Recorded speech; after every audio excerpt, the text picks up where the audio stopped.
નમસ્કાર, આપ જોઈ રહ્યા છો ઝી 24 કલાક સવારના મોટા સમાચારો સાથે હું આપની સાથે નિધિ। મહત્વપૂર્ણ સમાચારોથી કરીશું શરૂઆત। ભારતીય કોસ્ટ ગાર્ડે દિલ ધડક રેસ્ક્યુ ઓપરેશન કર્યું છે। જી હા, 9 જેટલા ખલાસીઓના જીવ ભારતીય કોસ્ટ ગાર્ડે બચાવી લીધા છે। તેના વિડીયોઝ પણ સામે આવ્યા છે કે આખરે કેવી રીતે આ પૂરું રેસ્ક્યુ ઓપરેશન ચલાવવામાં આવ્યું। ટીવી સ્ક્રીન પર આપ એ જ વિડીયો જોઈ રહ્યા છો। આપ જુઓ, ઉત્તરીય અરબી સમુદ્રમાં ભારતીય કોસ્ટ ગાર્ડ અને પાકિસ્તાની મેરીટાઈમ ટીમનું સંયુક્ત ઓપરેશન।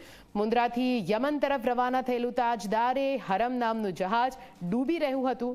કોસ્ટ ગાર્ડના એરક્રાફ્ટને આ મામલે માહિતી મળી। જહાજ ડૂબતું હોવાની માહિતી મળતાની સાથે જ પાકિસ્તાની મરીન અને ભારતીય કોસ્ટ ગાર્ડ એક્શનમાં આવી ગયું હતું, જેથી તમામ ડૂબતા લોકોને બચાવી શકાય।